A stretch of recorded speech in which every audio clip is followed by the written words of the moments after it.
Hey everyone, welcome back to Disco. If Julia Child had a third eye and could talk to your cat, she'd probably be our next guest. Abigail Kochunas is a multidisciplinary magic maker, an artist, Reiki practitioner, animal communicator, and a passionate home cook. In this conversation, we dive into two of our favorite topics, the intersection of food and spirit, with Abigail guiding us through her post-awakening love affair with cooking as ritual and nourishment. She shares how a spiritual awakening during the pandemic cracked her open to a whole new way of relating to food, not just as fuel, but as frequency.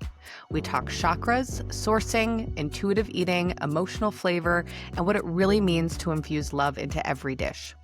And stick around till the end because her alter ego, Gail, comes in hot with some spicy kitchen tips. All right, time to eat, pray, and love.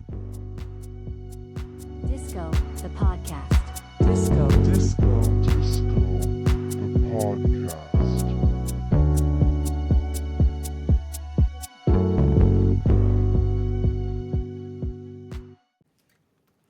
Hello, Abigail. Welcome. Hello. We are super excited to have you today. I think we've been talking about doing this episode for a really long time because we really want to merge our two worlds, and that is food and spirituality. And there is an overlap there. I don't know, maybe some people are like, is there? But there is an overlap there. So we're going to talk to you a little bit about that. You do a lot of things, though. So right off the bat, if you could just share with our listeners who you are, how do you show up in the world today? Let us in on a little bit of Abigail.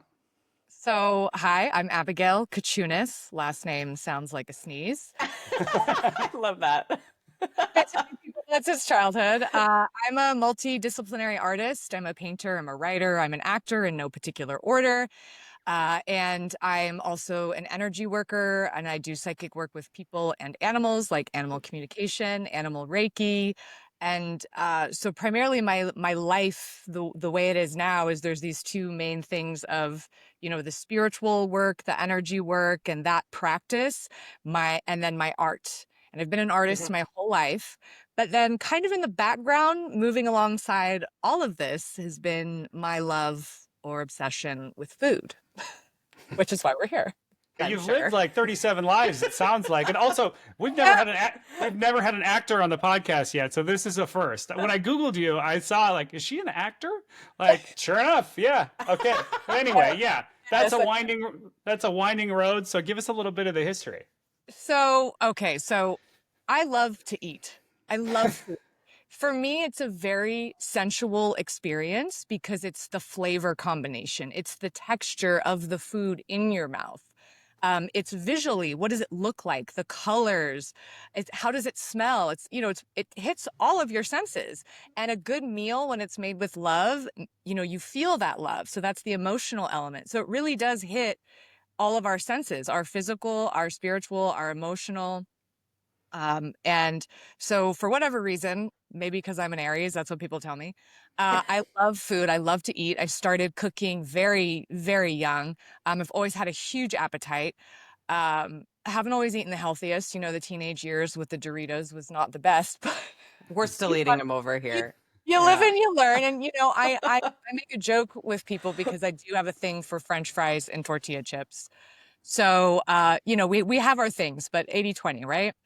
So I guess where it all started was just that love of eating and the fact that I'm an artist and I love creating. And for me, whether I'm writing a poem or I'm doing a Shakespeare play or I'm creating a healing session for someone or I'm cooking a meal, it's all the same energy that goes into it. I mean, there's that cliche, the way you do one thing is the way you do everything. Yeah. It's kind of annoying, but it's also kind of true. And so with that love of food came, I guess, the love of creating meals. And, when I was in college, I started bartending. And so for me, that became about, taking the mixing of flavors. And instead of creating a meal, I'm creating a cocktail. And, you know, being an artist, you graduate college, you move to LA. I've also lived in New York. I've lived all over. We always have these side jobs, right? Artists always have these side jobs. And so bartending is great, quick, easy money. It's social. It's fun when you're in your 20s. And as is working in restaurants, that was one of my first jobs ever when I was 15 or 16, was working in a restaurant. So I was around chefs and food and, you know, watching the experience of enjoying food together as friends or family. I've been around that my whole life, basically. And it started to evolve with the bartending, where when I would work in a restaurant, especially when I had the opportunity to work at Osteria Mozza, which is Nancy Silverton's restaurant. And as you know, Joe Bastianich has a lot of his wines in there, and I've served him many a times. So working in a space at that level where you have, you know, I think Nancy Silverton is the only female chef to have won a James Beard Award for both pastry and overall. And so as an artist, watching her create her art was one of the most inspiring things in terms of how I showed up in terms of cooking food. Sure. And I had the opportunity to get a master class in cheese with her. And So crazy. oh my God, it's just, and she doesn't, you know, the chefs sometimes have a reputation of being a little harsh, and she was never like that, never like that. So, and that, I would say, in combination with when I was in college, I had the opportunity to study abroad in Italy, and the passion of that culture and the vitality and the, you know, emotional expression, the joy and everything that surrounded, you know, what food was, and this ritual of eating. I mean, it does, it brings love. And I noticed, you know, when I was bartending and working in these restaurants, I had the best time kind of creating this culinary adventure for whoever sat at my bar. Like, oh, okay, this is going to make them feel this way. And then this is going to make them feel this way. And so it was fun for me. And then on top of that, you know, this happened on more than one occasion. So I am going to toot my own horn. I used to love making old fashions. Very simple, basic recipe, but very easy to mess up. Same with a margarita. Yep. And it's all about the quality of ingredients and also what you put into it, meaning your energy or your intention. And because I loved creating it, and I don't know if it's like an OCD thing or what, but I would just really get into, like, you know, grinding that sugar up with the muddler and like making sure I created the consistency of paste between the bitters and the sugar. So I had a number of customers that would come up to me and say, "So fashion is way better than the one that guy made," because I worked with mostly men.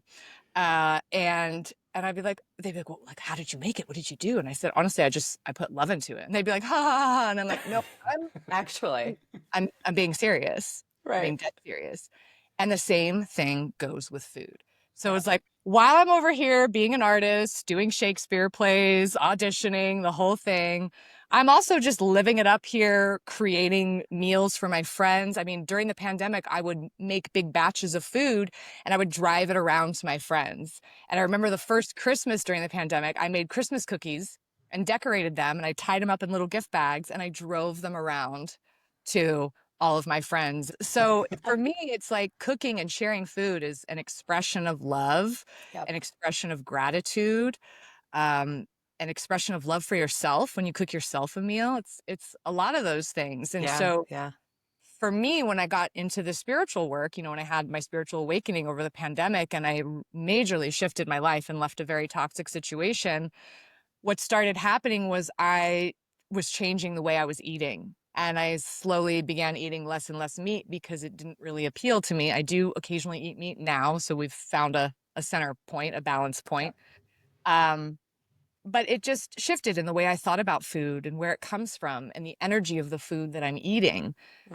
That kind of came into play. And so now it just seems to be, it all fused together into this where I am now, where I do a lot of eating based on color for the chakras, or like color therapy, or I also incorporate a lot of, you know, Ayurvedic inspired recipes because of the herbs, and I want the healing and the nurturing, because food is medicine, you know? So I love that you said that you went around and gave your friends these meals. We talked about an earlier episode about how it's such an act of love, and in ways that we can embody spirit and love in these normal everyday ways, and that's such an obvious way. And it's clear now that you talk about how you got to this point and why food became a passion point for you. It's like, well, yeah, this is literally right in the bullseye of where your heart speaks, as an artist. And then on top of that, your gifts just intuitively coming together in food. I guess I'm curious, you talked a little bit about having a toxic situation and how food helped to bring you into a healing space. And you mentioned a few of the things that you did. I mean, would you mind expanding on that a little bit and sharing any of those details? And I'm, along with that, like you alluded to the awakening during the pandemic, and I'm just like, was that an intentionally chosen thing, Oh, or no. did something start to happen? Okay, yeah. So everyone wants a spiritual awakening because they're like, oh, Right. I'm like, mine was a bit aggressive and bumpy. I'm just gonna put that out there, right? It was not fun. It was very scary. This is another podcast episode, but I was in a cult for a number of years, and so we woke up because Oh my in the goodness. pandemic you couldn't be in close proximity to people, so that physical separation from the group really sent the light bulb off in my mind. Wow. And so obviously leaving that was, so it was really trauma that kind of instigated that spiritual awakening. And, we call it an awakening, but it's almost more, and I'm still integrating it. It's 4 or 5 years later, and I'm still integrating that. Yeah. A lot of it's just remembering who you are, like your soul, Yep. So that, at least that's what it was for me. I'm sure it's very different for everyone. And so I dealt with, the first couple of years, I had a lot of depression, anxiety, PTSD or CPTSD, whatever you want to call it. I started going to acupuncture because my body was shaking. So it was really difficult to control my nervous system. So I actually turned to herbs in addition to the acupuncture, and the way that I ate to sort of create something that felt very grounding and nourishing. There's certain foods that are very grounding for you. Meat is, especially red meat, that is very grounding for you.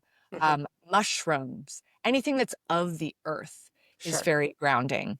What Squash. do you mean? Like, how is food grounding? Like, just like, what do you mean exactly? It has to do with the density. You know how, like, if you eat a salad, how do you feel afterwards? And if you eat a steak, how do you feel afterwards? Physically in your body, your level of fullness. Yeah, I mean, if I'm eating a salad, I still feel light. Yeah. I mean, I'm feeling like sturdier. That's sturdier is the word. So one of the things that I've, in this integrating of an awakening is really becoming embodied in my physical body. Whether it's the culture we live in or it's due to trauma, many of us are actually disassociated from our bodies. And especially for those that are new to the spiritual path, everyone wants to focus on, and we'll get into chakras, the upper chakras, our spiritual connection. But actually, there's a lot of trauma and memory stored in the lower chakras, our womb space, our root chakra, our solar plexus chakra, which is just below the rib cage where it meets. And so when you eat grounding food, it is really a way to, I'm in my body. I feel sturdy. Okay, I'm present in this moment and I'm in my body. Especially if there are a lot of people with physical issues. I have clients who are aging or they're sick or they have, any sort of like anti-inflammatory thing where it feels almost difficult to be in the body, and we get frustrated, like, I don't want to feel like this all the time, or a lot of that we can help support the healing of the body through not only how we think and feel and talk to our body, but with food. So what are we eating? Are we eating junk food that has no sustenance or nutritional value? You were asking about sort of like I think you said frequency or the energy of food, So there's a concept, it's called somatics. I don't know if you're familiar with it. I believe it's CYMATICS.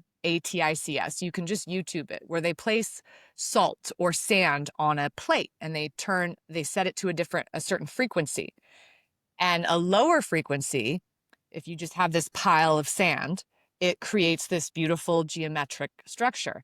And the higher you turn the dial for the frequency, the more complex geometric figure you get. So that's the effect So of wild. of vibration or frequency just on Sure. salt or sand. Sure. So that's sort of the concept behind sound healing as well. So imagine that frequency affecting your water or your food. Yeah. So when you're eating that fresh food, when I was working at Osteria Mozza with Nancy Silverton, another class we got to take was she brought in her purveyor of produce, which they would travel to all these local farms in our area, all the way up to, Central California, NorCal, SoCal. And then the truck would come and they would pick which produce they wanted to use. So we always ate seasonally in rhythm and in harmony with nature. Yep. And she brought us, I remember she brought us arugula that was grown in a greenhouse on, like a corporate farm, and arugula that was grown in a field. And she did the same thing with rhubarb and a couple of other fruits or vegetables. So what's interesting is when you taste the thing that's field grown versus the thing that's greenhouse or, mass corporate grown that may have been sprayed, there's so much more dimension and complexity to the flavor of the field grown, because what happens is the elements. It's why, wine from different regions has different tastes because of the soil content. So because of the elements, the wind, the sun, the rain, whatever's in the soil, it's going to taste differently. So then you think about, there's this life energy that's flowing through all of us, through every plant, every animal, every person, the land itself. And what is the energy of the place where this came from? And who tended to this garden, or who tended to these chickens? Did they give them love and affection and talk to them? Or were they crammed together constantly in fear, under stress, releasing cortisol into the meat that you are eating? Yeah. Yeah. Yeah. Yeah, So when you're we talking talk about energy or frequency of food, that's kind of where, what I mean by that. Yep. So how does one, like, you were reminding me of when I've heard like Psalms talk about wine a lot, and you drew the parallel. It's like they describe it as like the wine itself is a time capsule of like everything that, like, you bottled that moment in time, and like you've really poetically described it as sort of like, the life energy that's literally flowing through everything. So I'm with you. I get it. I haven't to this point really thought about this while I'm eating, but like I totally grasp the concept and it makes 100% sense. How does somebody work with it? Right? Okay, like, yep, I understand that this is happening. So, now what? Like, where do I go? Yeah. So, I always find the concept of I'm not religious, but I am very spiritual, and I was raised very diversely with a few different religions. But we said grace. We always had family together, no TV, at a dining room table, and we always said grace. And I remember I'm just probably going to blank on it now, but the prayer or the blessing that my dad would say, the tail end of it was, we give thanks for the sacrifice which it brings. So whether you're eating an animal or a plant, it sacrificed its life for you to eat. And that's part of the life cycle. That's normal. That's natural. And there's many Native American tribes, when they go out to hunt, there's a relationship with that animal and a real honoring of that animal, because they realize that when they kill that animal to feed the tribe, not only does the animal die, but a part of them dies with it, because it's the grief that you have to kill something. Yeah. And, I think we're more sensitive to that as humans with animals as opposed to plants, but, it's all the same thing. So a few ways to sort of bring more consciousness, I would say, into the way that you're eating is to say a blessing or a prayer, whatever that is for you, whatever your background is, or to just take a moment to, while you're cooking or preparing, or even while you're just before you eat, taking a moment silently or out loud to say, wow, like, thank you for this offering, this life force. I'm honoring the cycle of life. I think when we met to talk about this, I mentioned how because I have a dog, and I do feed her meat because I really don't believe in a vegan diet for dogs. And I will often cook her turkey or venison or bison, and I sing over it as I'm cooking. I sing to the meat, blessing it and thanking it. I don't care how crazy I look. I know the energy that goes into it. I'm like, I know I'm being loving. Because, in a lot of spiritual circles, everyone's always like, raise your vibe, get high frequency, 3D to 5D. But really the simplest way to do that is to bring joy into your life. Because and that's a really simple way, I feel like, like I think some people might hear this or hear any of this because it all can be a lot. And it's like, how do I fit all of this into my life? Like, how do I do, I don't have time for this. But like, while you're cooking anyway, like just make it joyful, like sing a little bit and like, and like be embody the energy of what you hope to consume when you're eating the food. I mean, I feel like that's a pretty easy thing to do, to like be able to incorporate into the day to day. Yeah, and I've heard like Reiki practitioners and other like my friend was training to be Reiki certified, and like he described an experience of like it just felt like source energy was very playful, and I've heard that again and again and again, like sort of like I'll call it like natural source energy just has this playful quality to it. And like, I don't know, maybe I feel I'm not mischaracterizing what you're doing when you're singing to your, dog's food is like, there's a play element to it. It's like joy and play and like levity. Well, and I don't remember if this came out of psychology or where it came out of, where they say, if you're ever feeling like down or sad and you want to change your mood, just start laughing or start smiling. And you'll all of a sudden feel better. It's the same concept. If you're singing, and it can be this, silliest song. I mean, I'm over here like, I love you, thank you, you're beautiful. Like whatever it is that's coming out of my mouth. I don't have like a song on deck. I just make it up. Yeah. Or you can hum. So that is, it's fun for you. It's joyful. It's also placing love in your heart, and that's radiating out. I mean, if you're familiar with Joe Dispenza's work, he talks about the energy centers, which are the chakras. He's just made it more palatable for Western society.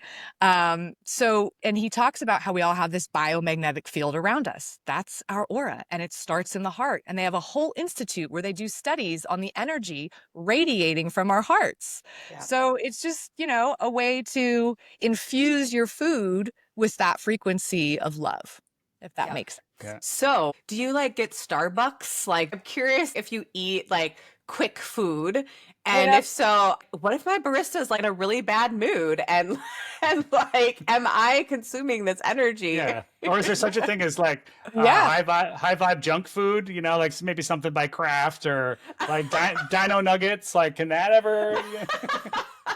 So this is so funny because I was actually thinking about you too, and I was like, okay, well, you have a young son, right? Mm-hmm. Yeah. And I'm like, wow, I don't have children. So I'm like, that has got to, and I see my brother and sister-in-law with their kids. And I'm like, wow, that's a lot of work to have kids. And I'm like, and that makes me go, wow, I'm so grateful for my time and my freedom, because I think a lot changes and I have no reality on what those changes are. And I'm like, well, if I'm sharing this information, like what about for people who are busy or people that don't have access to food, who are struggling to get by? Yeah.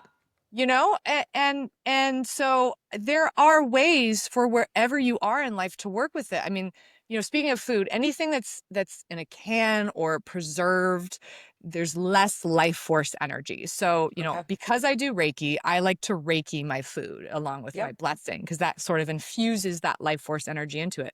But if you're not Reiki attuned, you can always just hold the intention or imagine white light or gold light or life force energy going into that food and blessing it. And, as much as you can, eating fresh. I mean, I haven't eaten fast food in probably 5 years, but like I said, I got a thing for French fries. Yeah. And I got a thing for tortilla chips. You're human at the end of the day. At the end of the day, I'm human. So this isn't about beating yourself up or making something so impossible that you leave yourself feeling frustrated and angry, because that's not the point. It's like, well, what are the little ways I can work this into my life? And, eat the French fries and don't feel guilty. I got to ask, do you have an answer to this question? Can you tell me the thing that you've eaten that has the most life force energy that you've ever eaten? Do you have an answer? Oh, wow. I'd have to think about that. I think I've got an answer. I think it's wow, really? You know that answer? well, I mean, I don't know if it's the right I don't know if it's the right answer, Well, but like there's what no right comes or to wrong. mind Okay. is Michelle's dad like puts so much love and effort and work into his homegrown tomatoes, and I didn't really like tomatoes, and I remember straight off the vine, high summer, and I was just like, oh my god, this thing is alive, you know, and like it's just it was something special. So Gary, if you're listening, That's you know, such a good answer because Yeah. it's so true. Okay, well, as soon It's as you so said that, true. I would have to go back to probably a meal I had in Italy. It was the meal Okay. that my Italian professor from the States, she was Italian, but I met her at my university here in the States. She lived the town over from where I was studying abroad. So her dad picked me up, drove me 45 minutes to their house one day. They cooked me a traditional home 6-course Italian meal. I journaled about it. I still have the journal entry. That is the meal. Yeah, how could you have forgotten about that? Yeah, it's like Italians, Michelle's dad, Gary, Italians who is grew the where tomato. it's at. These you know? Italians, like something about, and you've referenced going to Italy, and just as an aside, very quickly, one year Gary accidentally sprayed his beloved tomato crop with Roundup, thinking by he was, accident. by accident, thinking he was spraying it with like a deer urine actually to keep because he doesn't use chemicals, but to keep everything away. And It was a devastating year, we honestly. were worried about like suicide watch because this is his hobby. He lived in cans. It was devastating. Like he loves his tomatoes in his garden. He has like peppers, tomatoes, all kinds of things, and he sprayed everything with Roundup by accident. I mean, then like not only is that what he does in his time during the season, but then after that, it's like he's canning everything, and so like it was a very sad day. Yeah. We're over it. He never did that again. Anyway, so all that being said, how then did incorporating these things into your habits, your day-to-day life, like did you start to see a change? I mean, obviously these things don't happen overnight, and you were going through an awakening as well. I mean, I'm sure there were other things that were happening, so it wasn't like, oh, I'm just gonna eat, things that had happy people make them and I'm going to become happy. But I'm curious as to just like how that eventually evolved for you. And I would say the biggest change I noticed was my palate changing. So like a kid, and so like when I was a kid, I hated mushrooms. I was like, ugh. And it wasn't until I was in college that I was like, wow, mushrooms are really good. I've also noticed it's like developing a relationship with your food and knowing where it comes from and developing a relationship with the farmers at the market. And, you hear about their family and their kids or what they like to do, or you see how, there's these, I love farmers market. And in LA, in Sherman Oaks, close to where I used to live, there was a farmers market that I would go to. And there was a guy that sold olives and, fruit and all these things. And he would always do what he called happy hour, where he would go to the different vendors, the guy next to him, the guy down the way, and he would get some feta from the Greek guys. He would get some fresh basil from the herb guy next to him. He would get, pita from the Greek guy. He would get some cucumbers from the veggie guy, and he would take his olives and his olive oil, and he would make these little like pita pockets that he would just share with his market neighbors. And whenever I would see him, he'd be like, "Oh, come back for happy hour! Like, come make one. Let me make one for you." And like you were saying before, like it's the easiest way to connect with another human, to share that love, to be of service, essentially. And so when you connect with those people and you go, oh, they're the people that are growing this food. Oh, wow. yeah, Okay. And if you're growing your own food, like you were saying, when he accidentally sprayed the Roundup, he's devastated because there's so much love and investment and joy that comes from cultivating and knowing where your food comes from and having that connection. If we're looking at the world right now and everything that's happening, and it's very upsetting for a lot of us, I always see it as this world is out of alignment and there's no harmony, or there's a lack of, overarching harmony because we're out of harmony with ourselves. Yeah. we're busy, we're moving, we don't stop to take the time to cook ourselves a meal. We just want whatever's quick, oh, we'll just, let's just have this. Oh, let's just stop here. It's like, well, why have we created a life where we're so stressed and busy all the time? Right. So for me, it's actually caused me to be a bit more present and in the moment, and helped me to get more physically embodied, and honestly been very nurturing for my nervous system. I think I mentioned herbs at the very beginning. One of the teas that I work with a lot, which isn't an herb, it's a flower. I love rose tea. The frequency of rose is the highest frequency of any plant. Okay. And so I get these great rose buds from this apothecary in LA. It's called Earth and Soul. She has the best quality herbs, spices, salts, everything. So I get these rose buds and I make tea with like tulsi or rose buds. And if you start to study herbalism, you go, oh wow, these herbs are actually like nutritive. Like there's vitamins and minerals. Like I love yucca. And there's a ton of vitamin C in it. So instead of spending all your money on expensive vitamins that are synthetically made, which don't assimilate in the body as well as natural food, like I don't need a turmeric supplement. I just get turmeric root, I grate it into a tea mug, and I pour hot water on it, and then I have turmeric tea. Right. Right. Yeah. I mean, it really does seem like so simple, and I don't know why it's so hard. Yeah. I think once again, going back to, and I think it's fresh because Zach and I were just having this conversation earlier this morning where it's like, all of this stuff is so hard. There's so much, and how do we incorporate it into our lives when we're busy? But I think for me, this conversation, what it's doing is, one, yes, there are small things that you can do when life is busy, but two,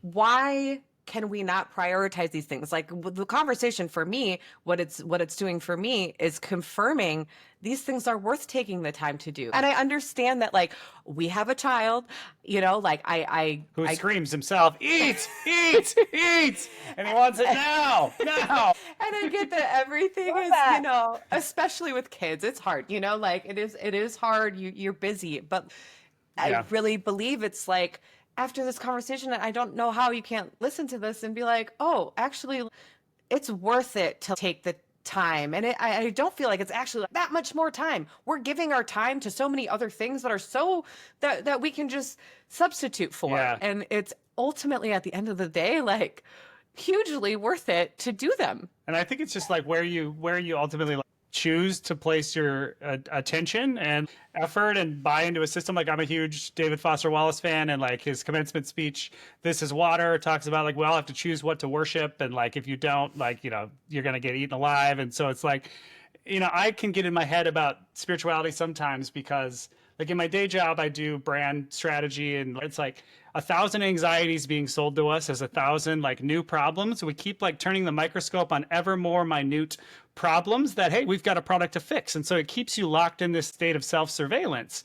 And like, oh, I got to worry about that too. Like that's another thing. And sometimes, we've been talking to a lot of people on this podcast, and it's like, okay, somatic breathing and somatic techniques, like that's a whole world of stuff. And what you're talking about, it's a whole world of stuff. And so it's like, it can feel like I've just been given a million new jobs to do in order to keep my spiritual hygiene, up there. But actually, no, hearing you talk and hearing Michelle, what you just said, it's really just like, just choosing something, like I don't think I have to overthink it so much. Yeah, exactly. I'm so glad you said that, because what you're talking about, especially with the branding, what we're really doing, especially if we're spirituality, is the reason I prefer it over like an organized religion, is it's personal and individual. And we are so used to outsourcing our power. Like you mentioned, oh, we need a product that's going to fix this. Oh, that's going to fix that. Okay. Oh, my life will look like this if I have that. That's placing all of our power and our sense of self-worth to the external. Mm-hmm. And developing your relationship with your higher self, or whatever creator you believe in, or your own spirituality or life force or energy, that's bringing the power back here. Yep. And, and when you said, Zach, oh, well, I got a million new jobs I have to do. If it's a job, then don't do it. Like, don't make it a job. Make it fun. That's why I said, like, yeah, I'll have French fries. But then the next day I'm like, I'm probably going to need to like cook myself a really nourishing meal right now. because I just ate that yesterday. So I don't punish myself. I'm not like, wow, I'm a terrible person because I ate French fries. You know? We're navigating a very complex world right now. And it's just like, what are the simple ways that you can bring more life and joy into it? So for me, with the food, it's just how can I infuse this food with more life force? Yeah. How can it be the highest energy possible? So that being said, chakras, what like What each the fuck other is chakra eating?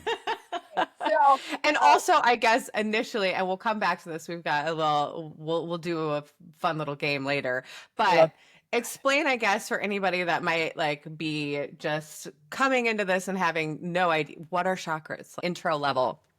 I mentioned earlier the Joe Dispenza and the energy centers. The Yes. chakra is a Sanskrit word. So this system has been around for thousands of years.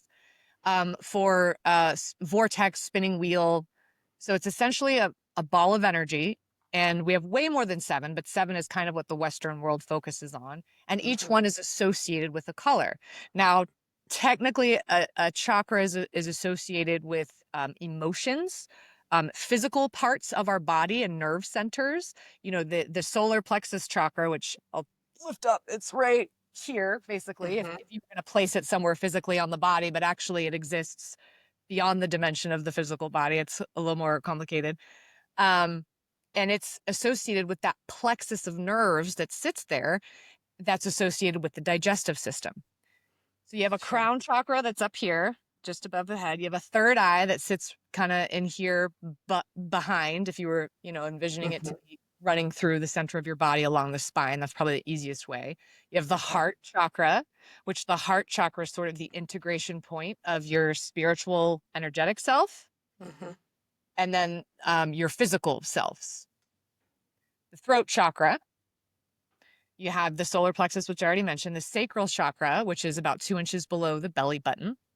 And you have your root chakra, which a lot of people place at the base of the spine because it's more polite than saying it's technically the point where the physical body meets the legs, in between the and the Yeah, I was like, that's a PC way to describe that from what I've heard. Yeah. Hey, that little bit of skin there. That's technically where the root chakra is. And the root chakra is what grounds you into the earth and what grounds you into your physical body. And the sacral chakra is rooted in, your womb space, your fertility, your sexuality, your creativity, your creative expression. Also, the root chakra is a lot to do with your security and sort of more of that tribal instinct of feeling secure and having your survival needs met. Solar plexus, as I mentioned, is digestion, but emotionally, it's your personal power center. The heart, obviously, that's our love, our grief, our joy.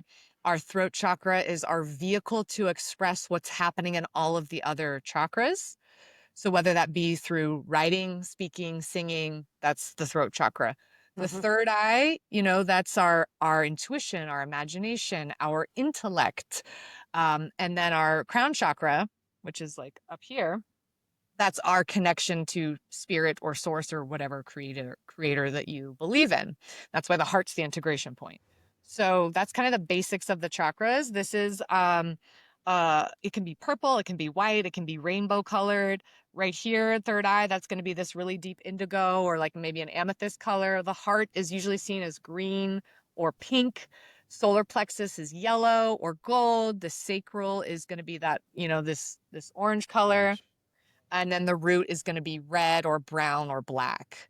And so in classes that I've taught, like chakra clearing meditation classes, as well as when I do one-on-one work with clients, I use color breath because different colors are associated with different physical aspects of the body and emotional aspects. And color, like sound, has a frequency that affects us. And so I sort of kind of intuitively just did this naturally, but it is a thing. I did the chakra eating. My mom would always say when I was growing up, like, try to eat like a rainbow, because it's diverse, it keeps everything going. And then I was like, well, wait a minute, and recently I had a situation where I felt like I kind of had been had and I let my boundaries get violated. And I felt like this loss of power and this, I was upset and I just wanted to kind of protect myself. So I started eating a lot of yellow things. I started working with yellow in my meditations. I started wearing a yellow crystal. And I was like, oh, and this was all just my guides through meditation advising me to move in this direction. Or for anyone that's dealing with like a health issue, um, or if you're grieving, that's your heart. So eat more Yeah. greens, you know, Yeah. eat more greens. And I just every day try to make it more colorful and like a rainbow, because life is colorful and like a rainbow. So why should we only be eating my French fries and tortilla chips? So you're saying like if somebody were to have like a health issue, um, for example, I'm trying to think of maybe I'm having headaches all the time. Like, what should I be thinking about? I mean, should I be focusing then on my third eye chakra, and that color would then be Indigo. Indigo? Is Or the I don't know, I'm eating yeah, lots of blueberries. well, yeah, blueberries are great. I actually make, and I just found this through the Google. It's an Ayurvedic style sweet potato soup, but I used Stokes purple sweet potatoes, which I Sure. don't think are in season right now, but they're, oh my God, so good. So I made that soup, and it's this gorgeous, brilliant purple soup, and it feels very warm and nourishing because it's one soup. It's starchy. Potatoes are another great grounding food. Sure. So it's weird because it's working with this mental area, but it's also physically grounding me. Yep. So anything like that. What else? I mean, you could do eggplant, but it's white Yep. on the inside, purple on the Sure. outside. So Yeah. there's really no like hard and fast rules, or maybe someone has them somewhere. I don't want to speak for everyone. It's really, again, it's an opportunity to play, explore, make eating fun, use your imagination. Something else, I have a friend that has, just a lot of female reproductive issues. And so especially if I'm about to be on my cycle, I love making that same purple potato soup, but I make it with the orange sweet potatoes. Sure. Yeah. And then I'm Yeah. like, ooh, I'm just nourishing that area. That feels so good. And then also working with like herbs and teas. If you're adding fresh herbs to your meal, or if you want to drink a tea, like I said, rose. I love to drink rose for the heart. Yeah. What are some other herbs you can work with? Like, there's a lot of options there. I believe it's blue lotus flower, which is a bluey, purpley color that Sure. really can produce mildly psychedelic. I want to say very mildly, okay? Okay. Mildly Yeah. psychedelic. Try that. Just it kind of makes you feel blissed out. You're just like, oh, Yeah. this is good. This is great. But that is another way to work with that third eye if you're thinking of like food or beverages that you can work I with. love that. I love that. This You- is going to be one of those things that I end up being obsessed with, and I'm, Yeah. Zach's going to end up getting annoyed at me because I'm like, no, I'm only eating purple right now, or I'll blame you.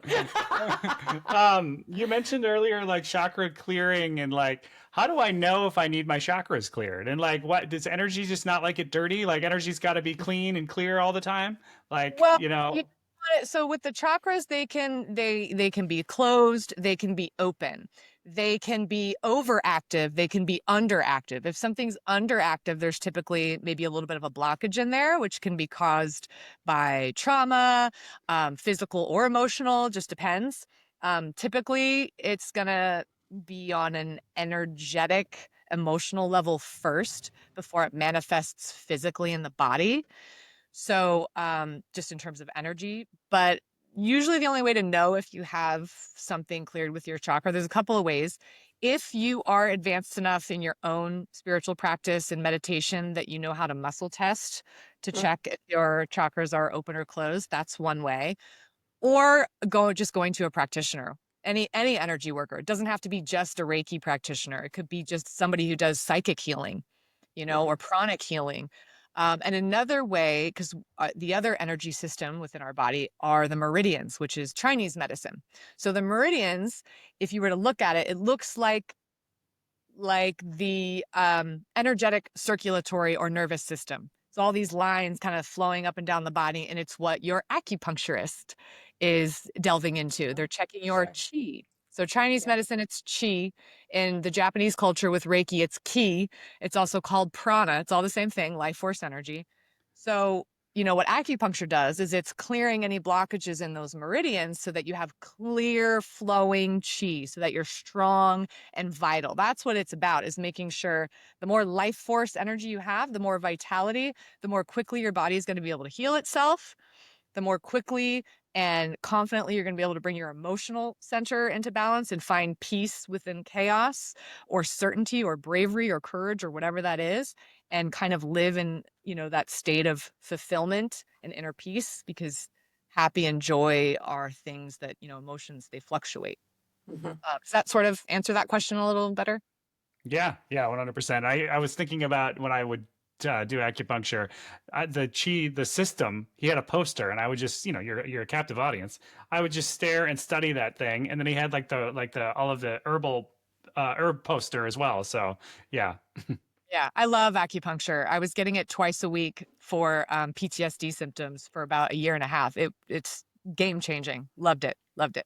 I'm also a big proponent. We struggled to have our son, and I did acupuncture for I don't know how long. 6 months probably. Yeah, on a weekly basis, and she was so wonderful. And I attribute to the success. I mean, I think it was many things, but that was definitely a part of it. So yeah, big I'm fan of glad you said acupuncture. many things, because I think a lot of people, especially when they're starting out in spirituality, they're like hardcore one or the other. It's like, no to Western medicine, only Eastern medicine. And I'm like, no, I'm still a proponent of going to the doctor. I get a physical every year. My dog just had surgery. I believe in veterinary care.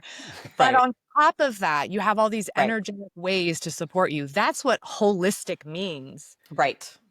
Sure. Yes. And yes. And on Yeah. top of that, I think it's just giving ourselves permission to trust ourselves as well.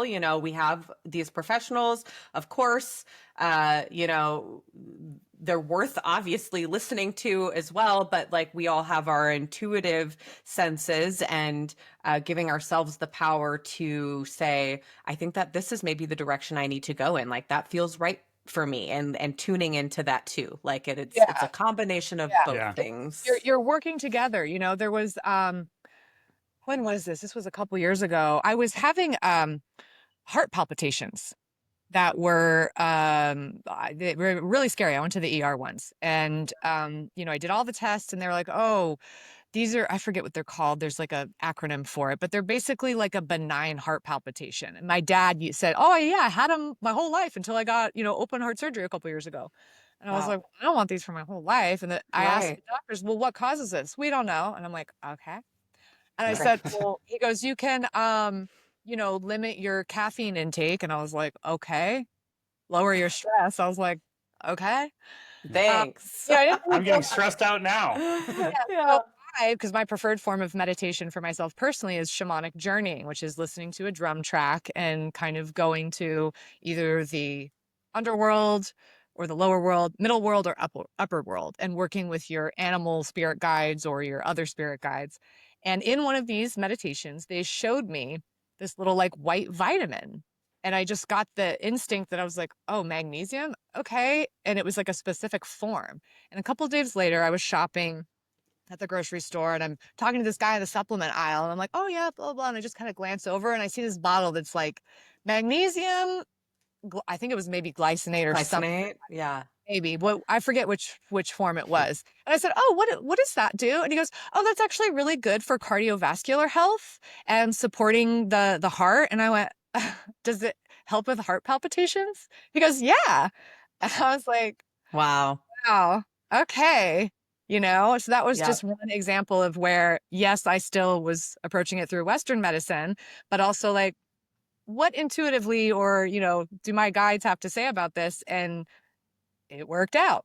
Wow. Yeah. Yeah. You got to be careful with magnesium. Yeah. He accidentally took citrate for a while. Yeah, Michelle. Michelle bought the wrong. She bought the kind that's supposed to loosen stool and bring water into the intestines and help you go to the bathroom. And like we didn't know. And like I had just quit nicotine lozenges. And right as I started taking this, and like for 2 weeks straight, like every day at like 4 a.m. I was waking up and just like horrible diarrhea. And I just assumed it was the nicotine, right? Like because like they coincidentally right overlapped. And then we finally put it together and then switched to the right kind of magnesium. And it's like, oh, all that stopped. Yeah, magnesium is wonderful. The right kind is wonderful for helping you sleep and alleviating anxiety, and I tend to, with vitamins, I tend to just take them intermittently.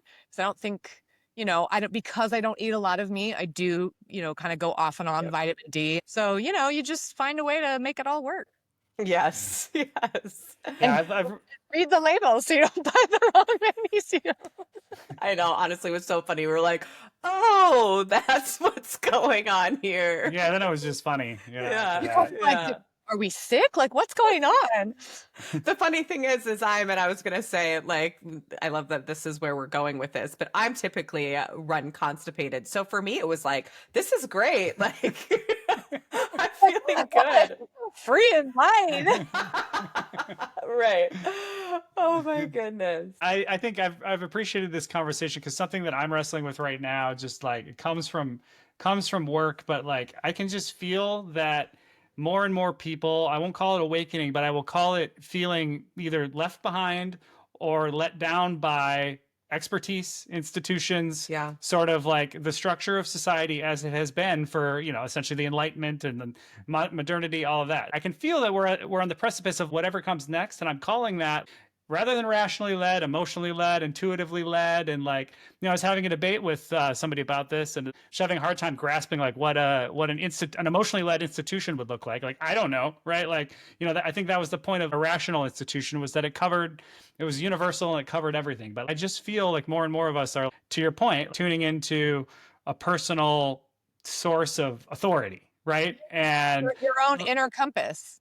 But yet at the same time, if I get cancer, I'm going to want to, blend the both. Right. And so it's like, I don't think it's a matter of where we're going in the future is complete everybody back to the land communes, maybe. Right. But like, I'm just really trying to get my arms around a future where we blend, more of us turning on intuitively and like seeing ourselves as an inner authority. And like, even Robert Kennedy and, Make America Healthy Again, like that coalition and that tent is huge and weird because it's like united by people that feel maybe let down by medicine, but yet trust an inner authority. And, it's a patchwork quilt over there. But like, yeah, I don't know. I don't know if I have a question here, but it's just. I mean, just to kind of bounce off what you're saying, especially with, it's interesting, like the fact that we even need the government to put policies in place about the quality of our food.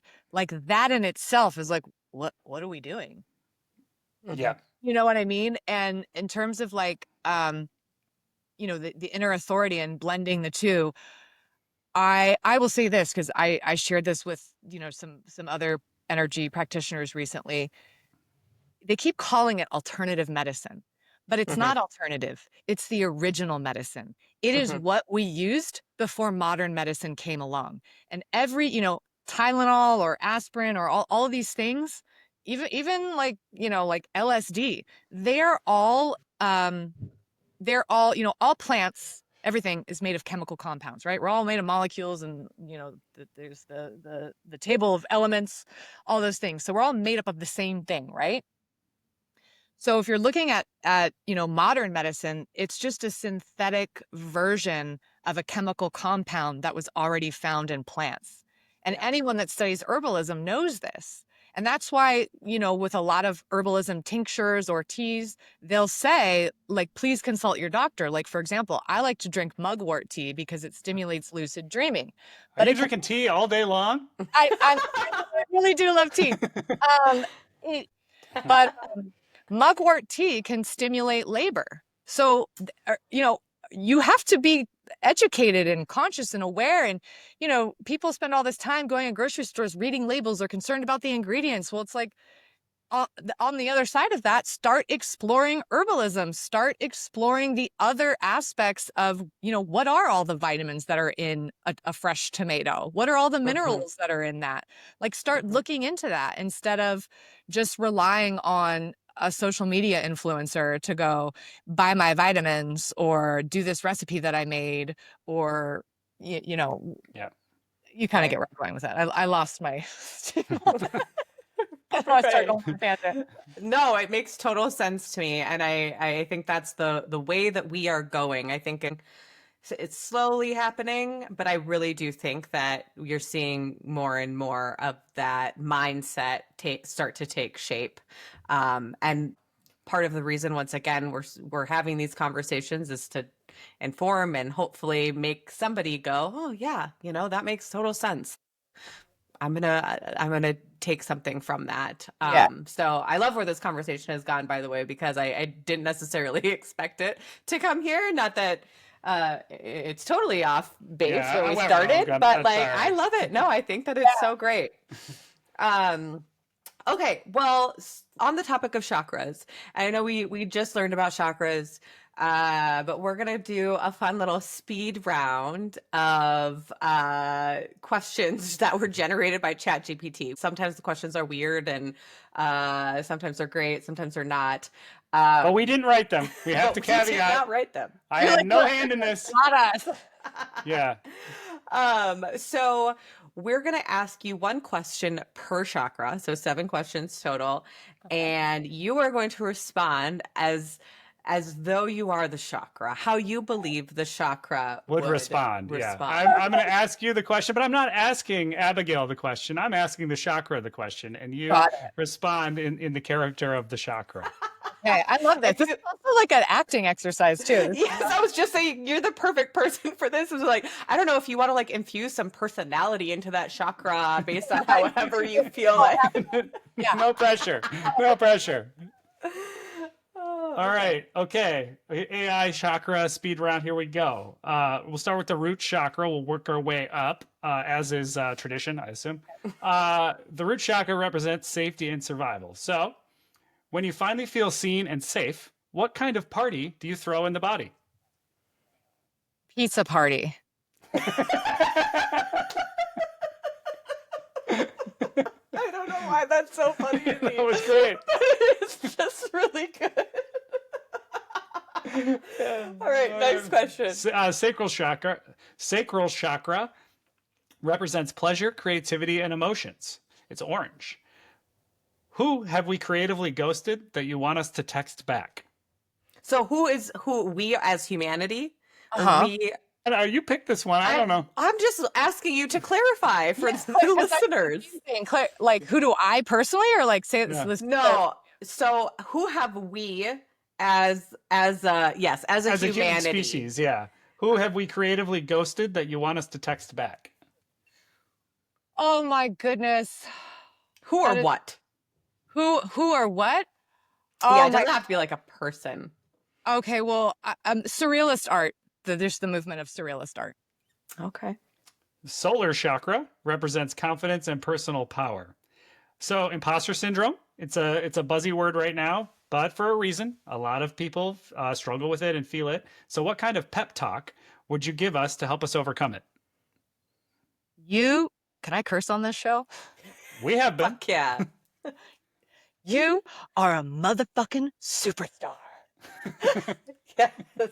Shine bright like a diamond, baby. I'm gonna loop that and have it play like that's gonna be my alarm when I wake up in the morning. Yeah, I'm gonna wake up to that every day, and I'm gonna have to eat purple soup every night. God damn it. Heart chakra represents love and compassion. So heart chakra, what's one grudge we really need to let go of? As a humanity, once again.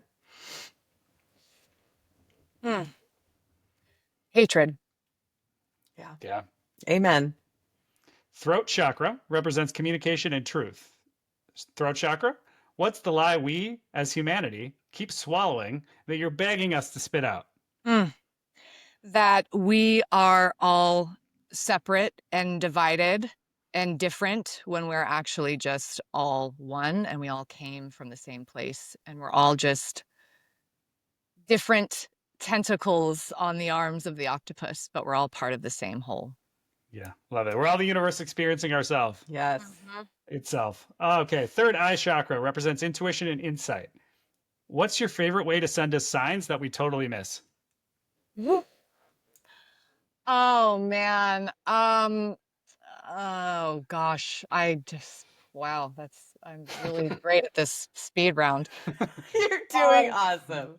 I would say through animals. Oh, love that. Do you have a spirit animal? Yes, I do. I have many. I got a whole Okay. team. I call them my divine animal kingdom. Oh, I love A that. menagerie over there. Yeah. Crown chakra represents intuition and insight. What freaks you out the most about your own existence? That's the one you picked? No, That's really there were two. existential. You said you'd feel it out. Oh, yeah. I was just reading the ones in blue. You get a peek behind the curtain here, listeners.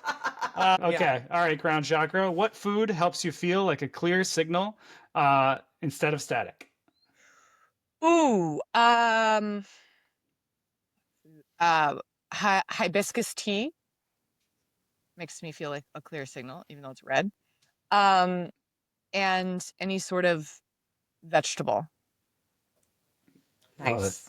Awesome. I like that. That's action we can take. All right. Nice work. You did great. Thank you for playing along with our frivolous little game. Yes, yes. Okay, well, I know you mentioned Gail a while ago, and we have to hear a little bit about Gail, and we need an introduction, I think, directly to Gail, if she's willing to make an appearance. And maybe she can share a recipe or two with us. Is that a possibility? I think, well, Gail would love to show up. So before I introduce Gail, before I bring her on, now, Abigail has a thing that when she gets overtired, she kind of starts hallucinating and talking gibberish. So one night over the pandemic, it was for me, or maybe it was right before the pandemic, because I feel like I'd just come home from work and I wasn't really working during the pandemic. I was very tired. I was physically exhausted, but I was so hungry. I just wanted to make something nurturing. So I start putting things in a crock pot and I'm like, I should record this recipe so I remember. And as I'm recording, now I'm from Ohio, like down south, like near where Kentucky is. So where I grew up, people have a certain accent. So as I'm recording this video, because I'm tired, I slip into this accent and I'm just, well, and now I'm just going to get this in here. So this is Gail. Now, Gail, she's kind of a sleeper hit over on Instagram. All right. Cooking with Gail. Now Gail doesn't typically show her face because it's not about Gail. It's about the food. Okay. And what Gail teaches you how to do is to be balling on a budget, but she also teaches you where to be bougie. So if you're going to make yourself some pasta, don't get no Parmesan cheese from some generic brand. Get that real Parmigiano Reggiano from Italia. Okay. Get the real thing. Yes, yes. And so, yeah, Amazing. that's Gail. She just goes through and videos herself cooking, and she's like, what can we create here today, guys? I don't even know where she came from, but people seem to really like her. So every once in a while, she just keeps popping up on Instagram. She only does stories. She don't have any posts, but a couple people want to have, see Gail with a show. So I don't know what's going to happen. I don't know. Gail, can you share with us any of your favorite tips and tricks or recipes? Any quick hits? Quick hits. All right, here we go. One of Gail's tips. I already kind of gave it away. Parmigiano Reggiano. Do not ever freaking buy. I don't even know the brand, but they have that fake red-green label. It's like Del or DiGiorno or something. Don't buy that fake ass Parmesan cheese. Get the real Parmigiano Reggiano. Also, Celtic sea salt. Don't be cooking with no Mortons. All right. I feel so attacked. I know. I think we have both of those things upstairs in our kitchen right now. Some good salt. All right. And now here's the other thing. This is especially for people who live in Los Angeles or perhaps New York or any other area that has overpriced grocery stores that are bougie. All y'all trying to pay $30 or $40 for a big mason jar worth of soup? You can make that at home for like $8. And on top of that, that soup is like 4 meals for $8. Okay? Heck, There is no excuse. All right. I'm trying to think if there's any other tips from Gail. I'm looking around. I'm looking at my kitchen right now. That's all I got. Well, those are some really, really good tips. And in fact, I can attest, I've seen Gail's cooking on Abigail's Instagram. And I saw the soup that Gail made this morning. And it looks so good. So if you want any of these amazing recipes, I encourage you to find Abigail on Instagram. I will link to her all of her things so that you can find her. But Abigail, this was so fun. Like, honestly, I think I laughed more than I have in any other interview. I don't know, you don't expect to like laugh as much as we did, but I did, and I had a great time. So thank you so much.